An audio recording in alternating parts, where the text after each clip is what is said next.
Rota toko voalohany. Tamin'ny andro nitondrany mpitsara tao Israely dia nisy mosary tao amin'ny tany. Koa nisy lehilahy iray avy ao amin'ny Betlehema Joda nandeha nifindra monina tany amin'ny faritry Moaba niaraka tamin'ny vadiny sy ny zanany roa lahy. I Elimeleka no anaran-dra lehilahy, i Naomi no anaran'ny vadiny ary ny anaran'ny zanany roa lahy kosa dia i Mahalona sy Kiliona. Efratita avy ao Betlehema Joda izy efa mianaka. Tonga tany amin'ny faritry Moaba izy ireo. Fony izy mianakavy nonina tany no maty i Elimeleka, vadiny Naomi. Koa ravehivavy sy ny zanany roa lahy no sisa tavela. Samy naka vady tamin'ny vehivavy Moabita izy mirahalahy. Ka Orpa no anarany anankiray ary Rota kosa no anarany anankiray. Ary tokony ho 10 taona nipetrahana tany Moaba ry zareo dia maty koa izy roa lahy, i Mahalona sy Kiliona. Koa ravehivavy irery no sisan'ny nilaozan'ny vadiny sy ny zanany roa lahy. Tany Moaba i Naomi no nandre fa notahian'ny tompo ny vahoakany ka nomeny hanina. Noho izany, ry Naomi sy ny vinantovaviny dia nioman-kandao ny faritry Moaba. Ary niainga izy telo mianaka dia nizotra ny lalana hiverina any amin'ny tany Joda. Ka teny an-dalana dia hoy Naomi tamin'ireto vinantovaviny: "Mandehana mody any an-tranon'ny ray aman-dreninareo avy ianareo. Anasoanareo aneny tompo arak'izay efa nataonareo tamin'ireo maty sy tamiko koa. Omeny tompo vady anie ianareo ka hahita fiadanana ao an-tranon'ny vadinareo avy." Dia norohan'i Naomi ireto vinantovaviny fa nanandram-peo nitomany izy roa vavy sady nanao taminy hoe: "Mba hiaraka aminao hiverina ho any amin'ny firenenao izahay." Fa novalian'i Naomi hoe: "Modia re anaka, nahoana no andeha hiaraka amiko ianareo? Moa ve aho mbola hiteraka zazalahy hanjary vady ho anareo?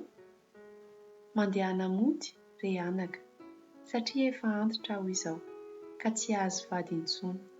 Ary na dia hilaza aza aho hoe mbola misy fanantenana ho ahy, fa raha alina ihany dia hanambady aho ary hiteraka zazalahy koa. Moa ve hahandry azy mandra-pahalehibeny ianareo ka ahono ny tena tsy hanambady? Tsia re anaka, satria hampahory loatra anareo ny anjarako, fa hamely ahy no naninjeran'ny tompo ny tanany." Dia nanandram-peo nitomany indray izy roa vavy ary nanoroka an-drafozam-baviny i Orpa ho fanaovam-beloma azy, fa i Rota kosa nifikitra teo aminy. Dia hoy Naomi tamin'i Rota: "Indro ny rahavavinao nody any amin'ny fireneny sy ny andriamaniny. Modia koa ianao miaraka aminy."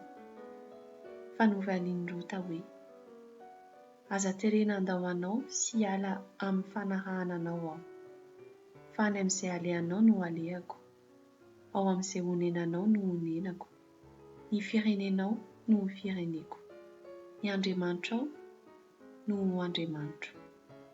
Ao amin'izay hahafatesanao no hahafatesako, sady ao no hilevenako.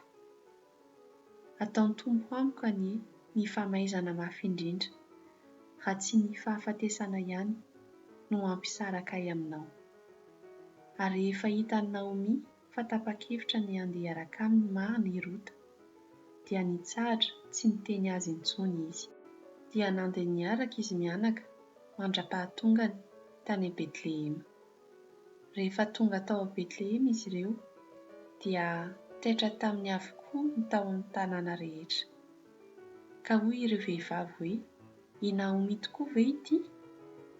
Fa novalian'i Naomi hoe: "Aokao, tsy antsoinareo intsony hoe Naomi, ilay sambatra, fa aoka antsoinareo hoe Mara, ilay ory, satria Andriamanitra tsy toa efa nampahory ahy loatra. Fa nanambe aho fony niala teto, fa izaho kosa namponjin'ny Tompo tsy manana na inona na inona. Koa azo antsoinareo intsony re aho, satria efa namely ahy ny Tompo tsy toa ary efa nahatonga loza tamiko. Dia toy izany no niverenan'i Naomi avy any amin'ny faritry Moaba, ary niaraka taminy koa i Rota, vehivavy Moabita, vinantony. Tonga tany Betlehema izy mianaka, tamin'ny fiandohan'ny fijinjana valo Orza.